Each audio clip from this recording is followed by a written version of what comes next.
जय हिंद दोस्तों। Top teaching by AP sir में आप सभी का स्वागत है।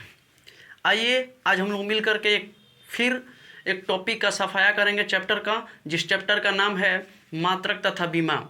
यह जितने भी एग्ज़ाम आने वाले हैं, चाहे एसएससी-जीडी हो, चाहे आने वाला बिहार पुलिस हो, चाहे बिहार दरोगा हो, चाहे रेलवे एएलपी हो, उसमें यह बहुत ही कारगर साबित होगा।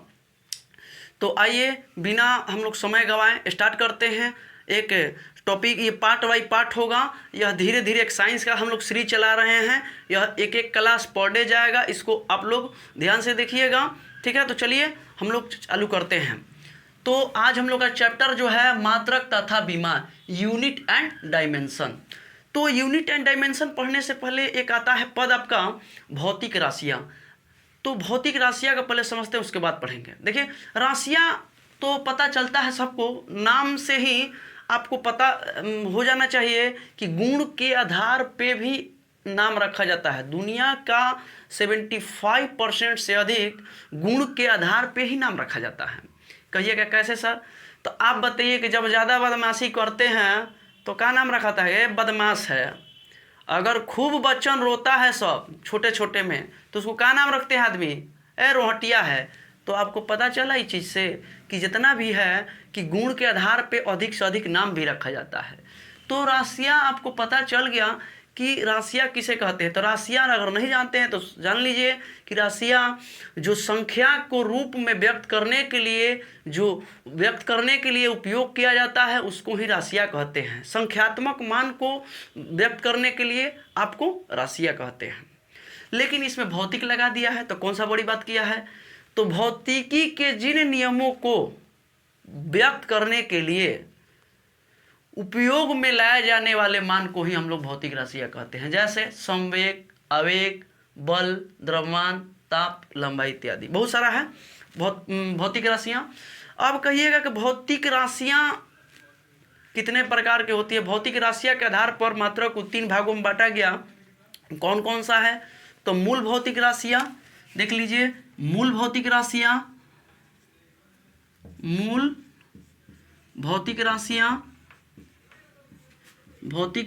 हो गया एक। दूसरा होता है व्युत्पन्न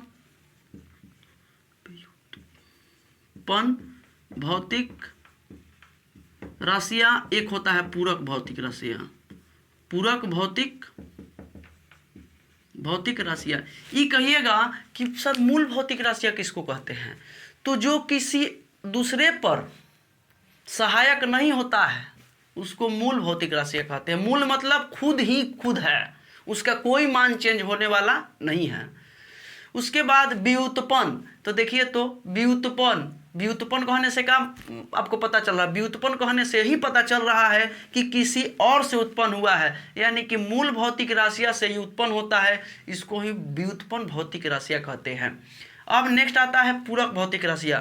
पूरक भौतिक राशियाँ वही है कि ना मूल भौतिक राशियाँ है ना व्युत्पन्न भौतिक राशियाँ है। यह इसीलिए उसको पूरक भौतिक राशियाँ, ना इस कैटेगरी में है ना इस कैटेगरी में, इसको इसलिए रखा गया पूरक में। जैसे हम लोग मेल फीमेल, भगवान से भी गलती हुआ है। जब भगवान से मेल और फीमेल औरत आदमी बन गए, लेकिन उनसे भी एक प्रजाति बन गया है जिसको हम लोग छाका बोलते हैं। तो भगवान से बन गया तो फिजिक्स से है। तो मूल भौतिक या जो मूल में था वो मूल में रखा गया, व्युत्पन्न में जो है व्युत्पन्न में, अब पूरक में जो है पूरक में रख दिया।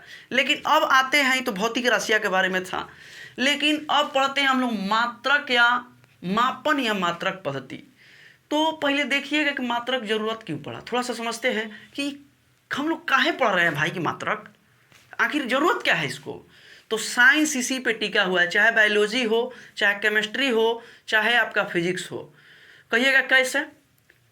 बिना मात्रक के साइंस नहीं चल सकता है। कहिएगा कैसे? तो देख लीजिए, एग्जाम्पल आपको दे रहे हैं। जैसे बायोलॉजी से पहले लेते हैं, अगर आप किसी को ठीक करना है, बुखार की दवाई देखते हैं, जो बच्चा होता है उसको छोटा सा देते हैं, आधा टूकी गोली देते हैं। जो बड़ा होता है तो क्या होता है, उसमें आपको बड़ा देते हैं, बड़ा होता है। तो केमिस्ट्री है, जैसे मान लीजिए कि केमिस्ट्री से हमको शरबत घोरना होगा, नींबू पानी वाला शरबत घोरते हैं। तो 1 लीटर पानी में आप बताइए 1 लीटर नमक डाल सकते हैं? माहुरे हो जाएगा। तो इसका भी एक यूनिट एक रेशियो में होना चाहिए, और रेशियो जब होना चाहिए तो मात्रक लगिए गया। अब उसके बाद फिजिक्स में कहिएगा, थोड़ा एग्जांपल लेते हैं कि इसका ज़रूरत आप लोग देख चुके हैं कैसे। तो देखा गया कि जैसे हम लोग, आप लोग जानते हैं कि हम लोग बहुत पहले आदि मानव के रूप में जन्मे थे, धीरे धीरे इम्प्रूव होते गया और धीरे धीरे कुछ सामान खोजा गया, कुछ औजार खोजा गया, इसी को हम लोग डेवलप करते गए। तो कुछ समय के बाद हम लोग विज्ञान पे भी काम करने लगे। तो क्या होता था कि पहले कोई भात बनाता था, पहले चावल, आग भी नहीं था लेकिन आग लास्ट में वो लोग खोजे, ठीक ना। तो चावल बनाते थे लोग, तो किसी किसी का चावल गीला हो जाता था, किसी किसी का चावल बहुत बढ़िया बनता था। कहते अरे ये क्या हो जा रहा है, कहीं ना कहीं कुछ तो लोचा है। तो रियल में लोचा है। कोई पुल बनाता था तो केकरो पुल 100 बरिस टिक जाता था, आ केकरो पुल 20 बरिस टिक जाता था। लो इहो बड़ा गलती है। तो वो लोग अध्ययन किए, बोले कि कहीं ना कहीं हम लोग कम मात्रा बेसी मात्रा डाल दे रहे हैं, इसीलिए ऐसा हो रहा है, कम बेसी करने के वजह से। तो वो लोग क्या किए कि एक मात्रक बोले कि मात्रक बनाते हैं, जैसे कि 4 किलो चीनी में हम लोग खीर बनाते हैं, तो मान लीजिए 4 किलो चीनी में 4 किलो चावल तो पड़ नहीं सकता है, इसका ये भी क्राइटेरिया होगा कि 4 किलो चावल में इतना हमको चीनी डालना है। तो वही लोग अध्ययन किए कि अरे दादा हम लोग अंदाजे ना डाल के एगो यूनिट में डालेंगे। जब यूनिट में डालना चालू किए तो पता चला कि भात किसी का गील नहीं हो रहा, सबके एक जैसा बन रहा है। जैसे आप लोग भी चावल बनाते हैं, चाहे कोई घर पे चावल बनता होगा भात हो, तो देखिएगा ज़्यादा अगर भात में पानी डाल दीजिएगा चावल में तो गील होना ही है, लेकिन एक रेशियो फॉर्म में डालिएगा यूनिट से तो आपको भात गीला नहीं होगा। तो इसीलिए मात्रक बनाया गया, लेकिन धीरे धीरे बनाया तो गया, लेकिन कोई भी चीज़ बनाया जाता है तो धीरे धीरे इम्प्रूव होता है। कहिएगा कैसे, जैसे एग्जाम्पल में है कि पहले जो किसान लोग थे किस चीज़ से धान काटते थे, तो हंसुआ से काटते थे। आज किस चीज़ से काटते हैं, हार्वेस्टर से भी काटा जाता है।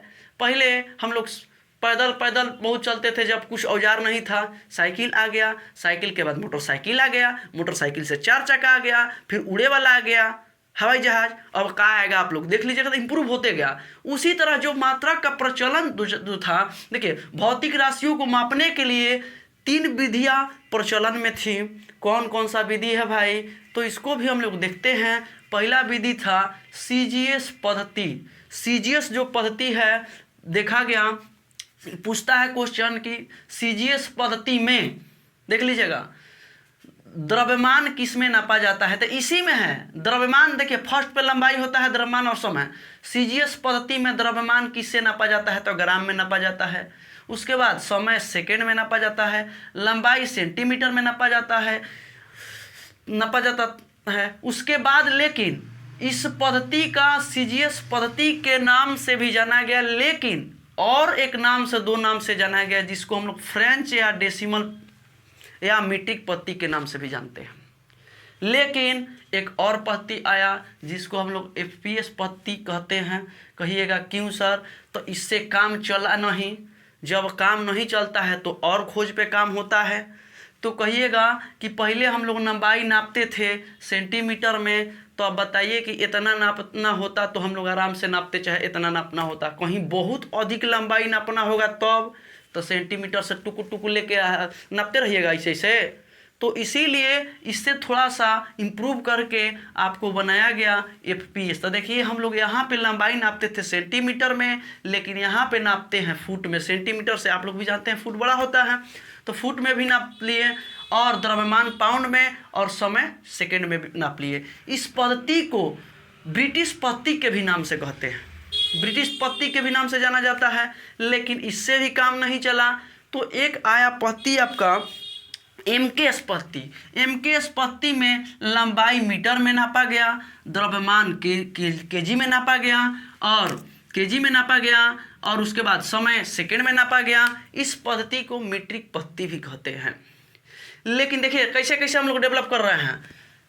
लंबाई को सेंटीमीटर में नापें, फिर उसके बाद फुट में नाप दिए, फिर उसके बाद लंबाई को मीटर में नाप दिए। अब थोड़ा सा नापने योग्य बन गया है। तो देखा गया कि कोई देश इसको अपना लिया, कोई इसको न अपना लिया, कोई इसको न अपना लिया।